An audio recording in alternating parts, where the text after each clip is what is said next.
Buenas noches, esto es Zona Franca y yo soy Daniel Pacheco.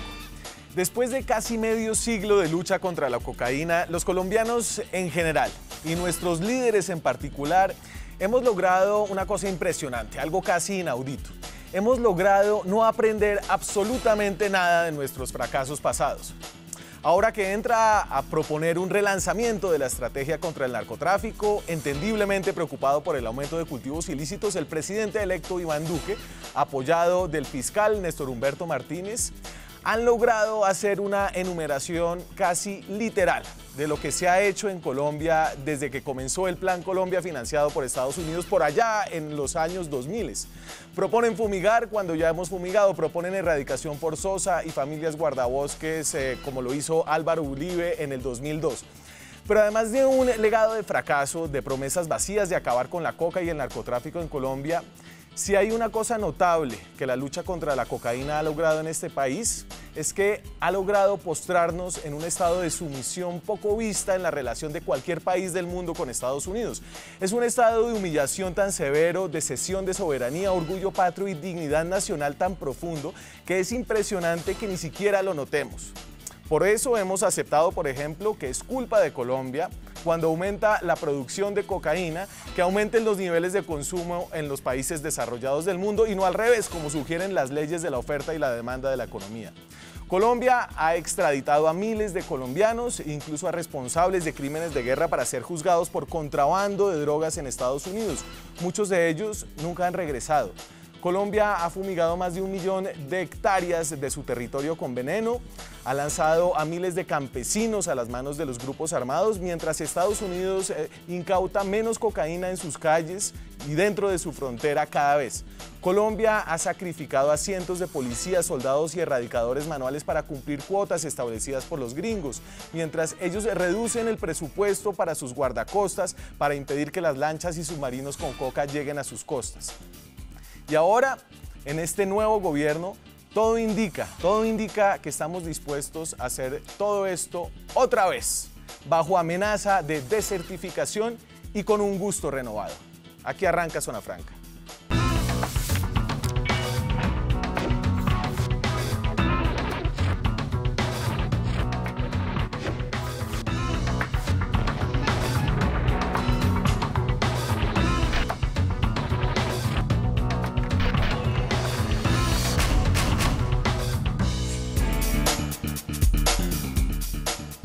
Y hoy volvemos al tema de la lucha contra la coca, contra la cocaína, porque hay varias noticias que están poniendo este tema de nuevo a flor de piel. Hay nuevas cifras de aumento de cultivos, hay una decisión del Consejo Nacional de Estupefacientes que autoriza fumigación con drones, hay un relanzamiento de la política que propone el presidente electo. Me acompañan esta noche para discutir esto el senador del Centro Democrático, experto en temas de seguridad y de defensa, Alfredo Rangel, economista, politólogo, exdirector de la Fundación Seguridad, ¿cómo es que se llamaba? Seguridad y Democracia. Seguridad y Democracia, semillero de jóvenes investigadores como Juan Carlos Garzón, que hoy es investigador de la Fundación Ideas para la Paz. Juan Carlos, ¿qué más? Bien, Daniel.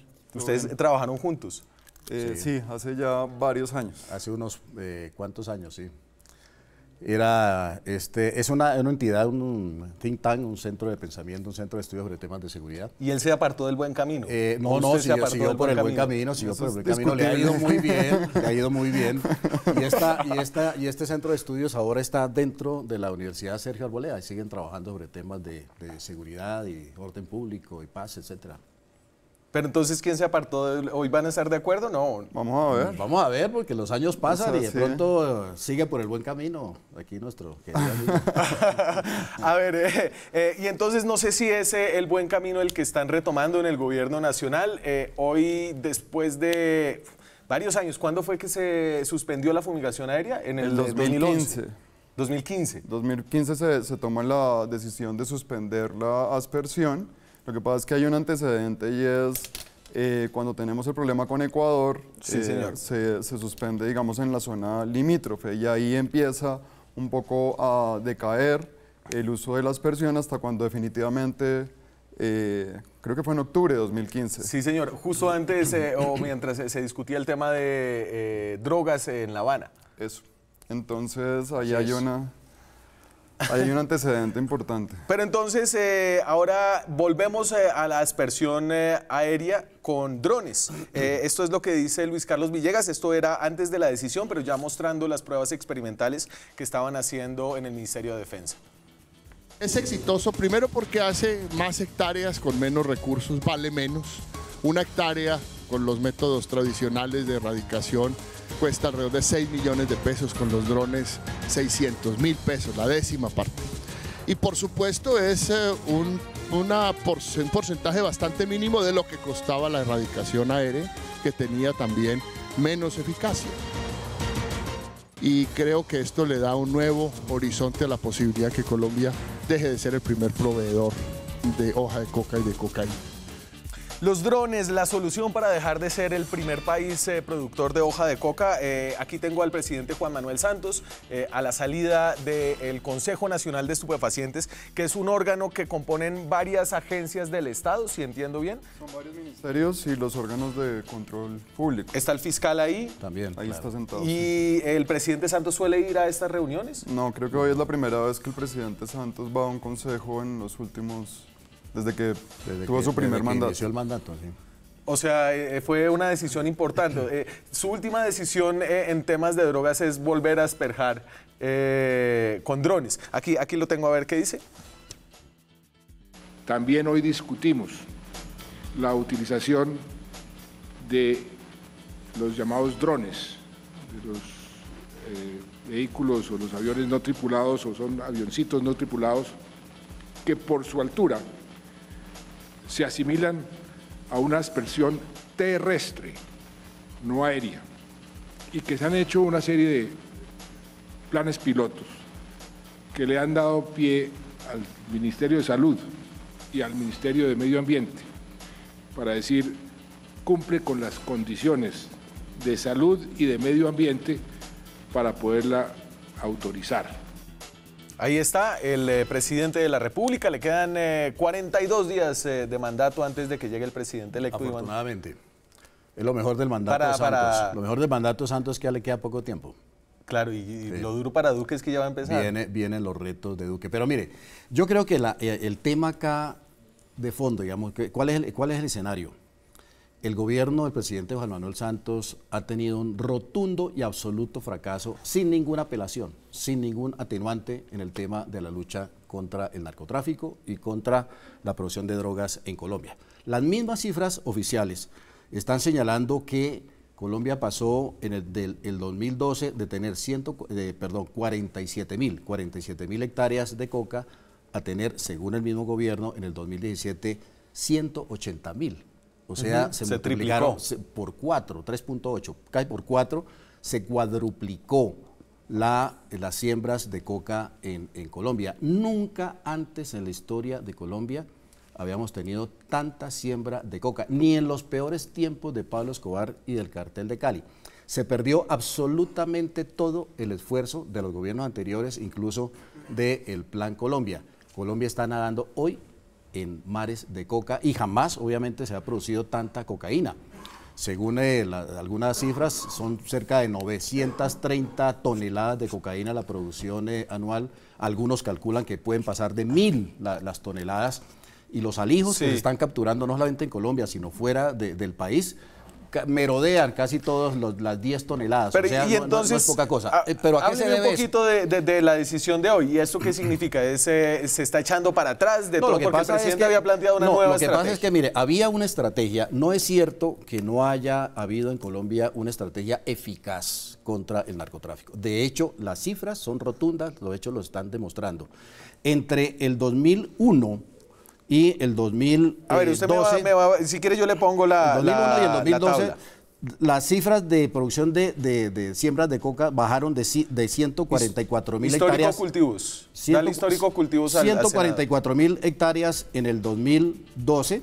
Miren, entonces ahí se la... En el 2001 2001, 144.000 hectáreas según el gobierno, digamos, para tenerlo así. Entonces, mira, ahí están los últimos 16 años, más de 16 años. En el 2001, 19 que fue, digamos, años, uno de los picos históricos, fueron 144.000 hectáreas. De 144.000 hectáreas. ¿Usted está utilizando cuáles cifras? A base, no, las cifras del gobierno, digamos, para mantenernos, las del gobierno. Las de Naciones Unidas y el las sistema de SIMSI. Sí, las del sistema que SIMSI. es la línea anaranjada que ustedes ven ahí. Las cifras más o menos son distintas, pero coinciden en las tendencias. La línea azul es la línea de la medición de Estados Unidos y ahorita tal vez podemos hablar un poquito de eso. Pero mire, bajaron las hectáreas de coca, bajaron de 144.000 hectáreas en el 2001 a 47.000 hectáreas en el 2012, o sea, casi una tercera parte.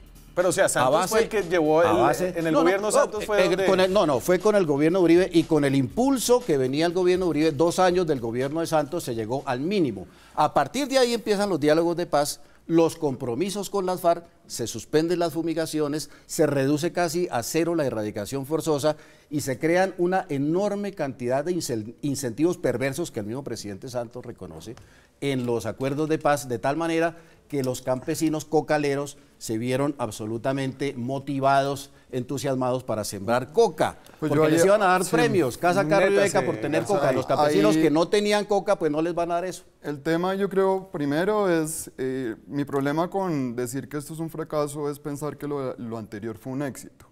Digamos, para mí la pregunta sería, pues realmente, ¿qué cambió en esas regiones cuando llegamos a las 40.000 hectáreas? Es decir, es que disminuir los cultivos de coca cuando yo asperjo o erradico forzosamente 1 millón de hectáreas y la disminución de cuánto fue y mantener ese esfuerzo hasta cuando las condiciones de esos territorios finalmente no cambiaron. O sea, ¿qué cambió en el Catatumbo? ¿Qué cambió en el Pacífico? Se le entregó en el Catatumbo, el cambio en el Catatumbo es que se le entregó esa región a los grupos irregulares, a las guerrillas, a las Bagrim. ¿Cuándo estuvo eso, Alfredo, en poder del Estado? No, pero ahora está absolutamente, es tierra de nadie. Pero o venga, sea, absolutamente. Y lo que sí han mostrado, y estas son unas cifras que yo le suelo robar a usted, Juan Carlos, usted hace una comparación, y esta no la tengo hoy, pero es una comparación entre la tasa de homicidios en municipios cocaleros y la cantidad de cultivos ilícitos. Y a pesar de que la tendencia es, como dice el senador, a que hay cada vez más cultivos ilícitos. Claro, la tasa de homicidios, lo reconoce. Sí, pero la tasa de homicidios bajó sustancialmente. Hasta ayer no más. Exacto, pero eso es un logro importante. O sea, es que usted, yo no sé si aquí uno solamente va a medir hectáreas, porque es que ahí hay gente. Haya bajado el homicidio, obviamente en Colombia la tendencia es a la caída del homicidio, pero eso se debe, entre otras cosas, a la desmovilización de los paramilitares, a la desmovilización de la guerrilla, a unas políticas que fueron eficaces para para el control de la seguridad, el mejoramiento de la seguridad. Bueno, y hay que decirlo todo, y eso es reconocido por todo el mundo. Eso se dio durante la seguridad democrática del presidente Uribe y continuó, digamos, la tendencia inercial durante el gobierno del presidente Santos hasta este año. El fiscal general de la Nación. Pero el gobierno del presidente Santos fue de 8 años. Sí. O sea, una tendencia inercial de 8 años. Sí, pero muy suavemente, digamos, la caída venía en vertical y después se suavizó la curva muy lentamente, siguió bajando, pero muy poquito. La noticia hoy grave, preocupante para los colombianos, es que en el primer trimestre de este año, por primera vez, por lo menos en 10 o 15 años, el homicidio en Colombia subió el 7% según la Fiscalía General de la Nación. En Colombia. Subió 7%. Y eso está obviamente ligado al tema de la coca y del narcotráfico, porque los municipios que son los responsables de ese incremento del homicidio son precisamente municipios cocaleros. Pero si usted compara, en el 2007, más o menos los homicidios en los municipios cocaleros, la tasa era de 74 más o menos. Cuando llegamos al 2016, esa tasa había bajado del 30 a 35 por cada 100.000 habitantes, solo en los municipios cocaleros estoy hablando. Es decir, que esta lógica que hemos seguido, que es la coca la que trae los homicidios, que hay una casi que relación perfecta entre tener cultivos, tener grupos irregulares y tener altas tasas de homicidio, es una relación casi que natural. Cuando realmente el problema que no ha solucionado el país, el problema que tiene el Estado colombiano, es que hay unas zonas donde el Estado no ha llegado ni cuando estuvo Uribe, ni en el gobierno de Santos. Entonces ahora si miramos, porque además no es cierto que estemos inundados de coca, la coca se concentra en unos territorios, es más, en el 2016 eran 11 municipios que concentraban el 50% de la coca, entonces la coca, digamos, está bastante concentrada, sí, no está, digamos, regada por todo el país. Entonces yo creo que esto merece una discusión muy seria, no solamente sobre las herramientas, sino sobre qué ha pasado en esos territorios. ¿Por qué el Estado no puede tener ni control territorial ni bienes y servicios para zonas como el Catatumbo, para el Pacífico Caucano, para el Nariño, Putumayo? O sea, podríamos ir recorriendo zonas y preguntarle a las comunidades, Alfredo, ¿qué ha cambiado en los últimos 20 años en esos territorios? Porque yo creo que ahí está uno de los temas críticos de por qué seguimos con estos ciclos de que se va la coca, viene la coca, se va la coca y viene la coca. Y entonces preguntémonos ahora ¿qué se propone? Ya que cambiamos el chip con este gobierno, que es afortunado, ya tenemos que buscar un nuevo culpable, que va a ser el gobierno próximo. ¿Qué propone este gobierno al arranque para cambiar esto? Antes de eso, dame el de aumento de cultivos, como para darle un poco de magnitud a cómo ha ido la progresión del aumento de cultivos, para tratar como de darle, digamos que esto da un parte de tranquilidad al menos. El aumento, este es el aumento porcentual año a año de la cantidad de cultivos ilícitos. Eso engaña un poquito, ¿no? Porque haría la impresión de que han bajado los cultivos. No, esto es el incremento en las hectáreas de coca. Entonces, en el 2014, como usted lo señalaba, hubo un incremento importantísimo, del 39%. En el 2015 fue aún peor, fue del 50%, ¿no?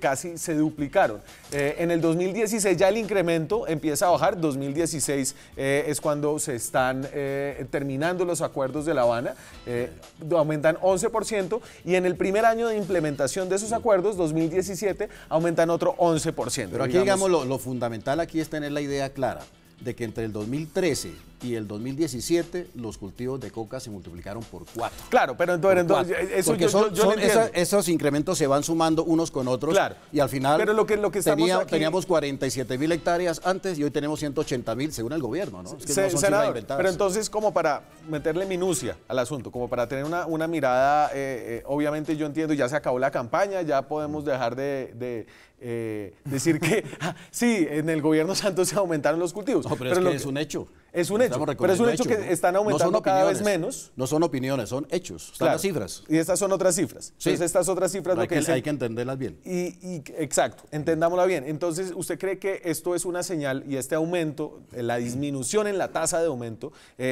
indica que algo tal vez está funcionando? No, es que esto es oferta y demanda, esto es la ley del mercado.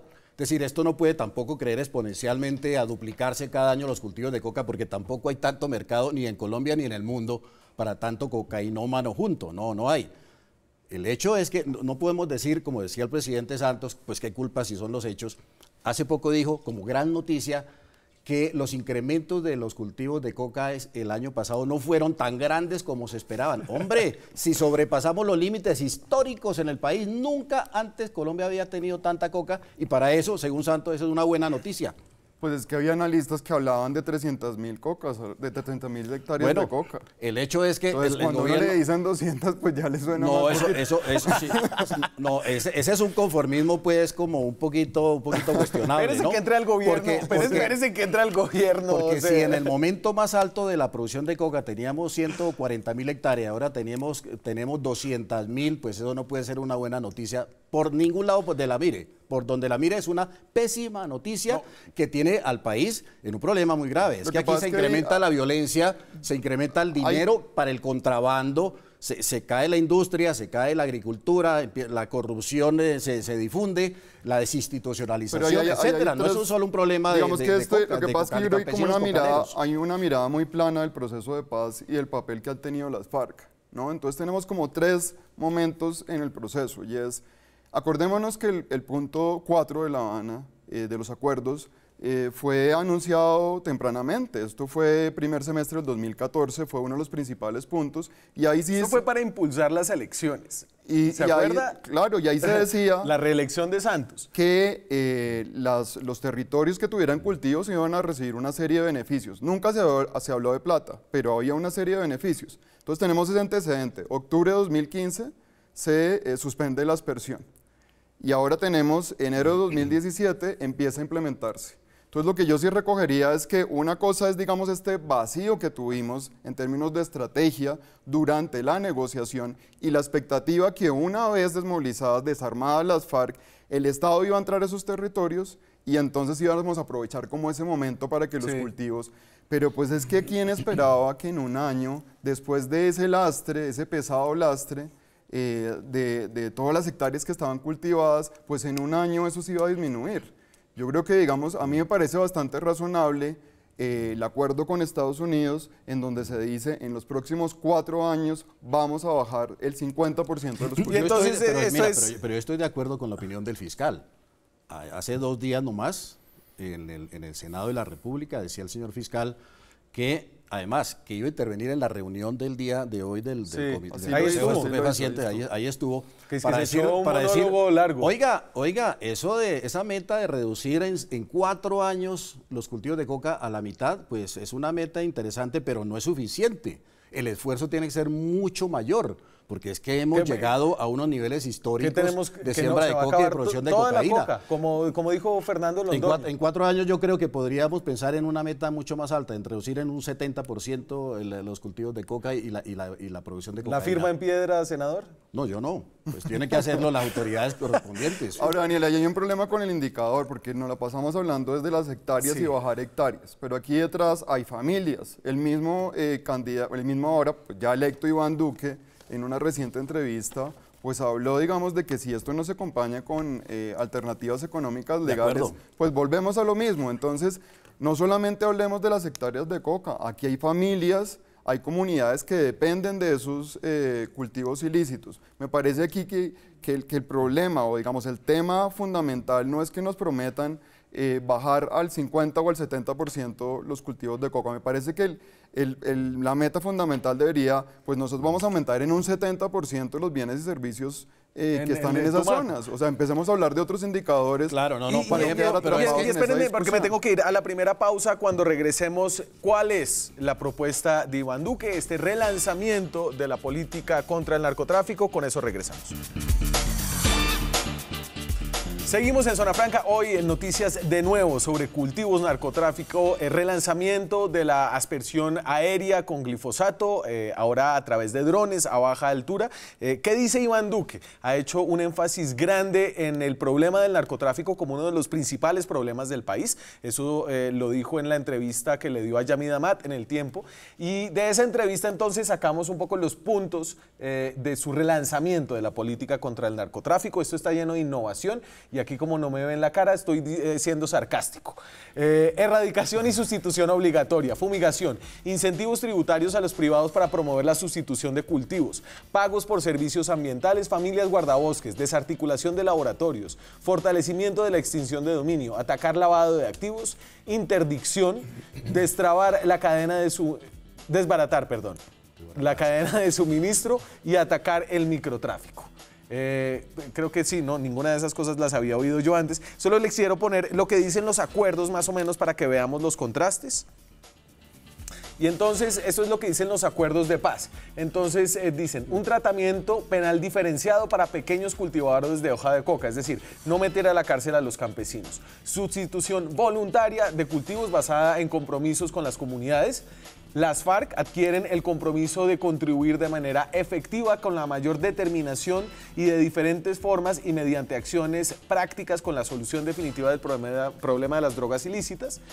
Y las FARC también se comprometieron a poner fin a cualquier relación que en función de la rebelión se hubiese presentado con el fenómeno del narcotráfico. Esas dos últimas están casi entrecomilladas desde el punto 4 de los acuerdos de paz. Y ahí yo veo una gran distancia. Pues yo no la veo tanto, Daniel. Pues digo, creo que, mejor dicho, lo que veo es que aquí se rompe una lógica que planteaban los acuerdos. Es decir, las herramientas pueden no ser tan distintas. Acordémonos que los acuerdos de La Habana, del Teatro Colón, nunca dicen que no se va a fumigar. No. Los acuerdos dicen que la primera entrada es la sustitución, es la erradicación voluntaria, que si esa no funciona, viene la erradicación forzada, y digamos que traza ese camino refiriéndose a las familias que cultivan coca. Y Santos es el primero en violar un poco el espíritu de los acuerdos. Pero entonces ahora digamos que nos saltamos un paso y lo que vamos es de una con erradicación forzada. Eso va a traer complicaciones en los territorios, ¿no? Porque digamos que ahí hay una serie de acuerdos, hay una serie de familias que han firmado unos compromisos, que tienen unas voluntades, y ahora imponer la erradicación voluntaria, vaya y hágalo en los territorios a ver cuál van a ser las consecuencias. La erradicación forzada. La erradicación forzada, por ejemplo. Yo tengo una opinión absolutamente contraria.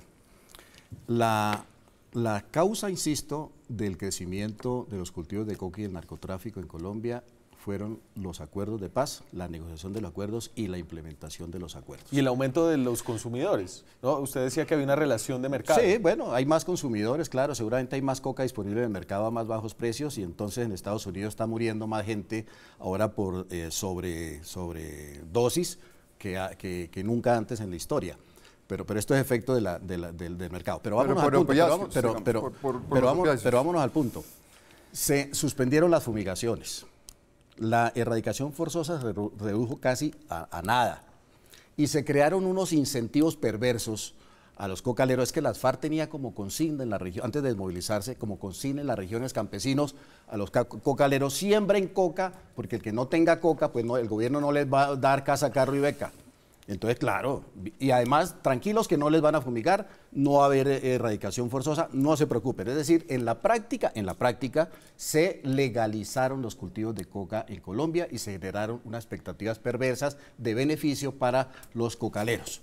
Eso es lo que explica ese gran crecimiento. La erradicación, se dijo en los acuerdos, va a ser en adelante voluntaria, gradual y concertada. Y forzosa en última instancia. En última instancia, claro, cualquier campesino le firma el acuerdo y los acuerdos que se han firmado son por decenas y miles y el gobierno empieza a darles plática a la gente que tiene la coca ahí y lo que hace es sustituir los cultivos de coca, porque el campesino no es tonto, lo que sustituye acá voluntariamente lo vuelve a sembrar allá a la vuelta de la esquina. Pues yo creo que eso es una acusación fuerte, Alfredo. Eso ha pasado siempre. Pues yo he estado en varios terrenos y uno sí ha verificado eso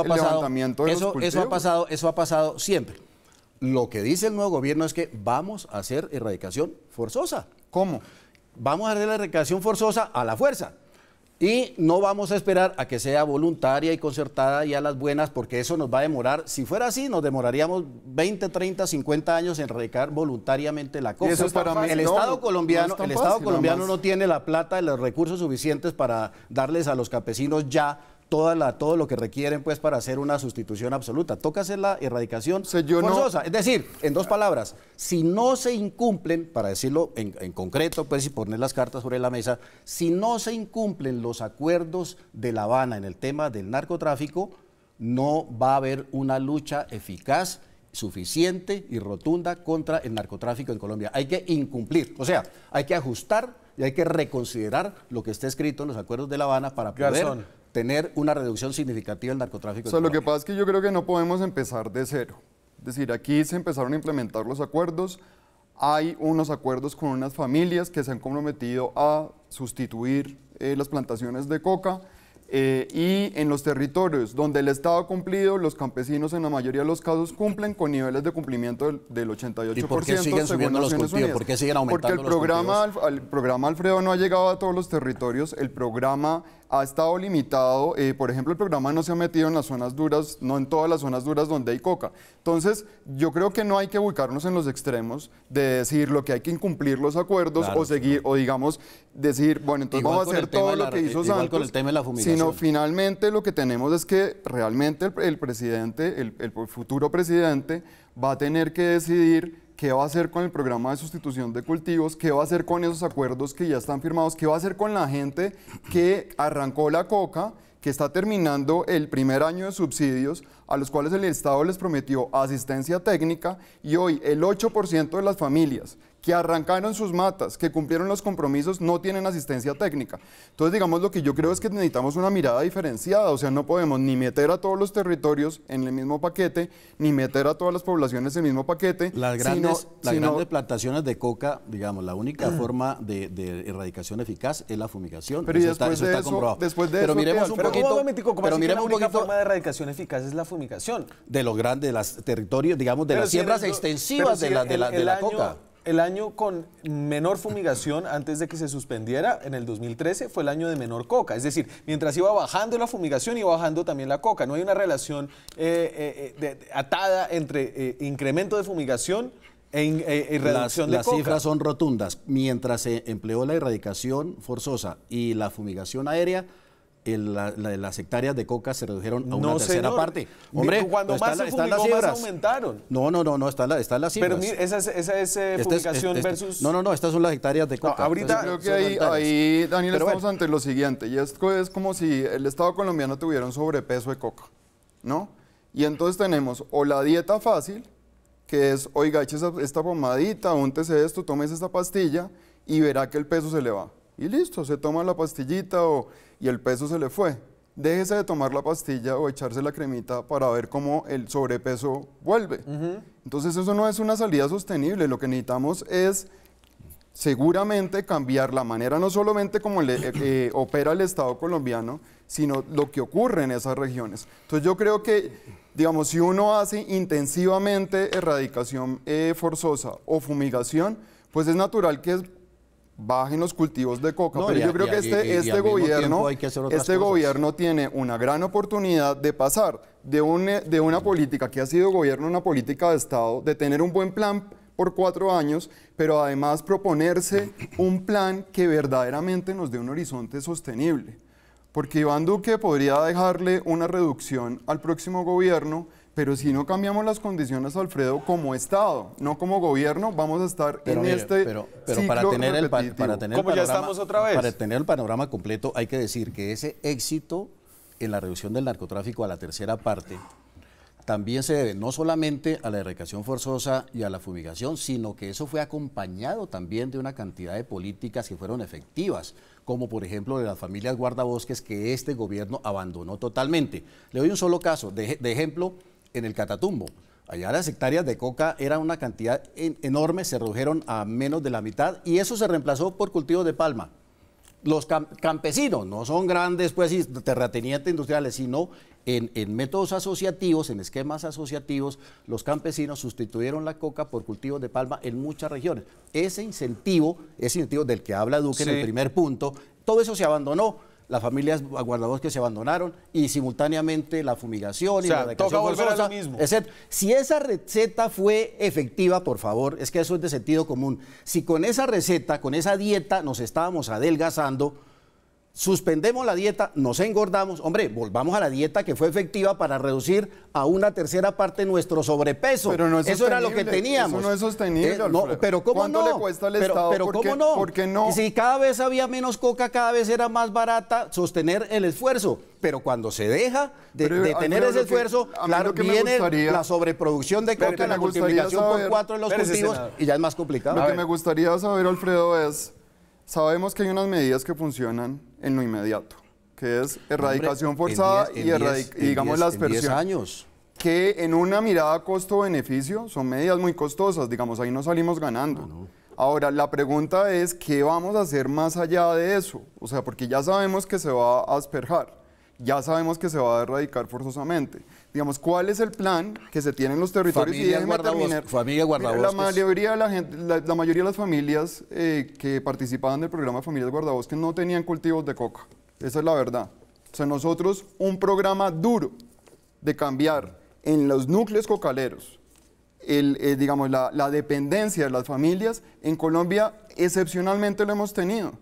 Familias Guardabosques operó en la periferia de los núcleos duros de coca. El reto para este gobierno es cómo hacemos para transformar regiones que son altamente dependientes de los cultivos de coca. Y déjeme decirle esto, hay una cosa que sí me parece, digamos, interesante, entre otras de la propuesta de Duque, y es que aquí tenemos que pensar que para cambiar el Estado no solamente necesitamos al Estado, decir, hay que involucrar a otros sectores. Claro, Esas regiones no se van a desarrollar a punta de Estado. Es decir, aquí hay una invitación, digamos que hay una gran oportunidad también en un gobierno que tiene una perspectiva más favorable por parte de los empresarios, pues que todos, digamos, ponerse el overall, ponerse, digamos, la tarea. Fue el ejemplo yo reivindico porque creo que fue efectivo el de La Palma en la región Claro, lo que pasa es que esto tiene que tener en el fondo que las familias también, digamos, tengan una relación favorable con lo que vamos a proponer. Pero por supuesto que fue muy favorable y las familias que hicieron esa sustitución están absolutamente contentas con esa nueva forma de vida. No, otras familias se sumaron, otras distintas se sumaron a la Me voy a la pausa. Parece haber un fracaso en medio de este aumento de los cultivos de la estrategia de interdicción. Se puso mucho énfasis en coger la cocaína antes de que saliera del país. Eso parece que no funcionó bien. Eso lo discutimos después de comerciales. Seguimos en Zona Franca hablando del tema de los cultivos ilícitos, volviendo otra vez a lo que es la maldición de la lucha contra la cocaína en Colombia. Una lucha de ¿cuánto? Por ahí, ¿40 años? ¿50 años? Pues lo que lleva la coca y la marihuana en Colombia. Mucho tiempo. Desde los 70, digamos, pongamos una fecha, los 70. Volviendo a hacer lo que ya hemos hecho y que ha funcionado a medias para que funcione mejor la próxima vez, parece ser la consigna. A ver, en este gobierno se puso un gran énfasis y yo creo que muchos expertos han dicho, peguémosle a los eslabones más fuertes de la cadena. Y esos eslabones son los de tránsito, cuando ya está la cocaína procesada, no solamente cuando está en hoja de coca, sino tratemos de hacer interdicción. Ahí es donde le duele más. Sin embargo, parece que esta estrategia no está funcionando o no está funcionando bien o está teniendo consecuencias inadvertidas. Esta es la relación que trae un estudio de la Fundación Ideas para la Paz entre cultivos y toneladas incautadas. Y como pueden ver, hay una relación proporcional, ¿no? Entre incautación. Entonces, cultivos de coca es la línea naranja, que está en hectáreas, está en el eje de la izquierda, son cientos de miles de hectáreas, y en la línea azul es la cantidad de toneladas de cocaínas incautadas dentro de Colombia y fuera de Colombia. Y son 450. Y pueden ver que hay una relación. Lo que nos sugeriría, o de pronto alguien diría, no, pues dejemos de incautar para que siembren menos. Pero no creo que esa sea la idea. Pero aquí hay un debate interesante porque los académicos nos decían, péguenle a los eslabones más fuertes de la cadena, ahí es donde le hacen más daño. Y eso podría tener una correlación, en cambio, con el aumento de los cultivos. No, obviamente, digamos que hay que pegarle a todos los eslabones de la cadena. Por ejemplo, el lavado de activos, pues a eso hay que pegarle. ¿Cuántas condenas por lavado de activos hay? ¿Cuántas qué? Condenas por lavado de activos. Muy pocas. Sí, muy pocas, y ese es uno de los, digamos, una de las cosas que hay que reforzar en una próxima administración. Pero en este tema de la interdicción, yo diría que las autoridades han tenido un éxito relativo. Es decir, cada vez se produce más cocaína y en consecuencia cada vez se incauta más cocaína. Y podría uno decir que del conjunto de la cocaína que se produce cada año, más o menos entre un 30 a un 40% es incautado. Cuando las autoridades dicen, mira el éxito tan grande que tenemos nosotros, la siembran, ¿cómo cada vez incautamos más cocaína? Hombre, estar escondiendo la crudísima realidad de que cada día incautan más cocaína porque cada vez se produce más cocaína. Es más, el indicador de las capturas de cocaína, del incremento de las capturas, es un mal indicador, porque lo que está indicando es que cada vez se está produciendo más cocaína. Ahí hay una cosa que es importante que los televidentes sepan, y es que nosotros no tenemos buenas mediciones de pureza, ¿no? Entonces, eso es una trampa, ¿no? Porque tenemos, por una parte, la medición de cultivos de coca, y ya la otra parte es toneladas. Pero esa cocaína, ¿qué pureza tenía? ¿Cuánto de eso era realmente cocaína y no harina? Claro, entonces si no tenemos idea realmente de cuánto es ese nivel de pureza, porque no hay mediciones, no tenemos esas mediciones, realmente hablar del tema de incautaciones termina siendo un asunto relativo. Aquí lo importante, digamos, sería poder avanzar en esa medición y tener una conversación seria de esa relación entre lo que se cultiva, lo que se exporta y lo que se incauta. Pero digamos, a mano alzada uno podría decir lo siguiente solamente mirando prensa. las incautaciones que se hacen ahora comparadas con las incautaciones, digamos, de la cocaína pura que llega a los mercados, que cogen los alijos en los barcos, en los aviones, en los submarinos, sí, en los puertos, cada vez esos alijos son más grandes, ya son de toneladas. Hubo un récord recientemente, fueron 9 toneladas en de todas cocaína. partes hay récord. Recientemente en España, fue el récord más grande de una captura en un puerto, en Algeciras, por donde está entrando ahora la cocaína, que antes no entraba por allá, ahora está entrando por el sur, o sea, por el Mediterráneo, y también por el norte, por Galicia. Y capturaron 10 toneladas de coca, eso es una cosa escandalosa pues para los estándares europeos, capturaron 10 toneladas de cocaína. Nunca antes se había capturado un alijo de semejante tamaño. Todo esto es ahora sí histórico, realmente es histórico, por la enorme cantidad de producción de cocaína que se están realizando en Colombia. Y por la cantidad, por la ampliación. Pero es que, y entonces, yo cuando hablaba de nuestra sumisión histórica en este tema de la cocaína, es que nosotros nos dejamos vender el tema de que el aumento en los cultivos y en la producción de cocaína en Colombia tiene que ver con nuestros fracasos como gobiernos, como estados, y no con el aumento del consumo en otros mercados del mundo. Yo diría, pero usted es economista, ¿o no? Entonces, sí, ¿cómo funciona la ley de la oferta y la demanda? ¿Qué impulsa? Eso se retroalimenta, ¿no? Si hay una demanda, siempre habrá una oferta en el mercado que la llene. O sea, pero si se aumenta la oferta y el aumento de la oferta lleva a una disminución de precios, pues eso incentiva la demanda también. O sea, es una retroalimentación. Digamos, no tenemos evidencia de que los precios hayan disminuido en Estados Unidos. En Estados Unidos ha aumentado el consumo enormemente, ha aumentado el consumo. Sí, pero el problema, digamos, ahora la preocupación, así digamos nosotros estemos impactados por el regaño, la preocupación en este momento en Estados Unidos, si usted lo sabe bien, es el tema de los opiáceos. De los opiáceos, ese es el chicharrón que tiene. De hecho, la cocaína no tiene un aumento importante. No hay. En los últimos años no podemos decir que el consumo ha aumentado y de hecho la sobredosis de cocaína, los casos de sobredosis, hay varios estudios que muestran que están relacionados con su mezcla con otras drogas.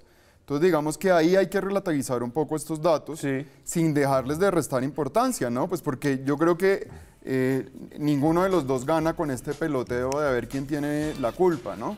Porque finalmente quien está en el medio son Pero claro que gana, pero porque esto es política. Sí, claro, pero finalmente... Y aquí en este pelotón nosotros siempre perdemos. Claro, nosotros somos los usuarios de drogas son los que pierden y finalmente los que se benefician terminan siendo los criminales, porque nadie asume la responsabilidad, quién la asume en este peloteo, de quién tiene la culpa y sobre todo, Alfredo, de quién asume los costos de esto. Pero a ver, cuando a uno le dicen, hombre, es que siempre va a haber consumo de cocaína, esta es una guerra perdida, esto no hay nada que hacer. Legalicémosla y tal. Que usted estaba de acuerdo con eso hace unos años. Sí, digamos, y sigo estando de acuerdo con eso, digamos, en términos académicos y en términos teóricos. A la larga, dentro de 50 o 100 años, esa puede ser la solución. La geopolítica actual del mundo de hoy, uno tiene que actuar en política es sobre las realidades, no sobre los deseos y las ilusiones. Yo como académico te puedo tener ilusiones, como político tengo que mirar la realidad de las cosas. La realidad para los colombianos hoy es que el narcotráfico hoy y nuestro pasado nos lo enseña y nos lo ratifica de una manera muy cruda y muy dura, es que el narcotráfico es una maldición para el país, por la violencia, etcétera. Pero y por esa razón, por esa razón, para nosotros el problema nuestro de los colombianos es sacar el narcotráfico, la cocaína de Colombia, que si se va para Ecuador es problema de ellos, si va para Perú es problema de ellos. Una visión muy solidaria de la política internacional. Volvemos con esta idea interesante de la regulación y de la corresponsabilidad de los Estados Unidos, que hoy tanto exigen, que amenazan con desertificaciones en su lucha contra las drogas en el patio de ellos. Ya volvemos. Seguimos en Zona Franca hablando de política de drogas. El presidente Donald Trump exige a Colombia, pero ¿qué tal le va en su lucha contra las drogas allá en Estados Unidos?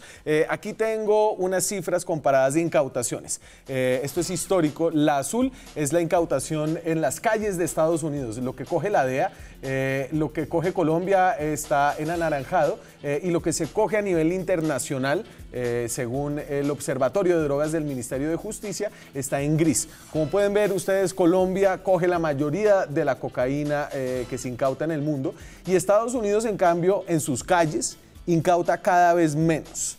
Yo me imagino que el presidente Duque le dijo al presidente Trump, presidente, estoy muy preocupado porque cada vez es menor la cantidad de coca que se incauta en las calles estadounidenses mientras nosotros vamos para arriba.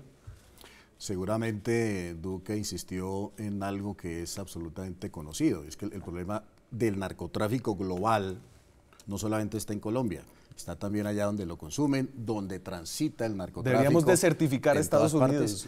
Y tiene que ver pues con el problema de los insumos, con el problema del control al lavado de activos. También sería bonito ver una gráfica de esas, cuántos lavado de activos se ha incautado por originado en el narcotráfico en Estados Unidos, sí, cuántos capos de la droga, etcétera.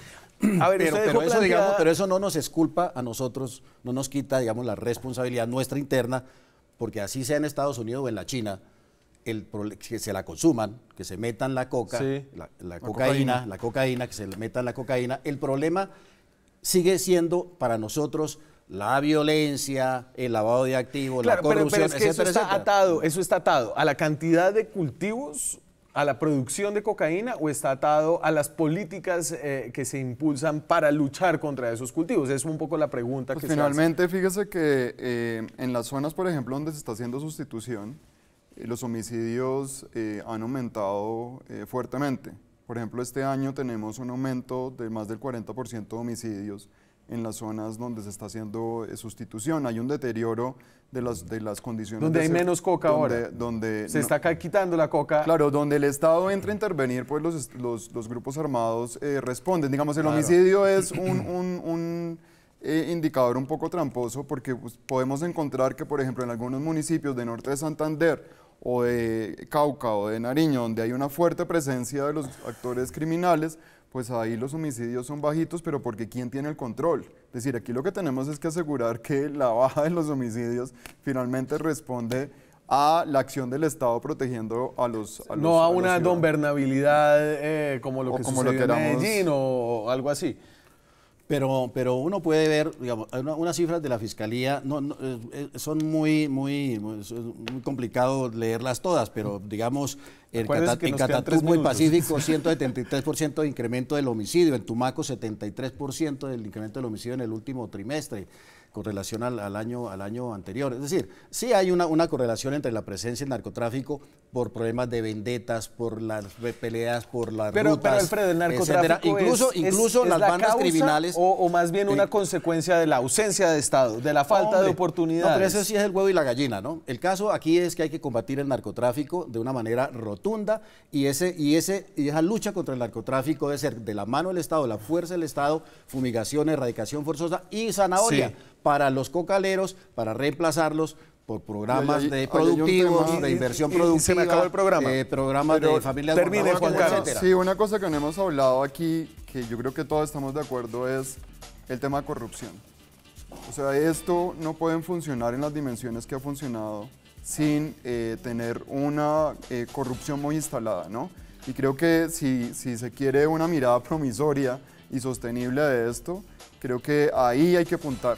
Hablando de la policía, usted está hablando del gobierno, está hablando de qué? Digamos, cómo toda esta industria funciona y se exportan cuántas toneladas de cocaína ante la vista de quién. Es decir, ahí creo que también hay que tomar... No se preocupe, el próximo gobierno también va a acabar con la corrupción. Eso también es parte del problema, pero no todo el problema tampoco. Sí. Me voy. Muchas gracias, senador Alfredo Rangel. Juan Carlos Garzón, gracias, investigador, Daniel. Viajero y expupilo del senador. ¿Por qué rumbo voy, Alfredo? Hay que interesarlo un poquito. Eso me da tranquilo. Nos vemos mañana con más periodismo, con más debate, con más opinión. Chao.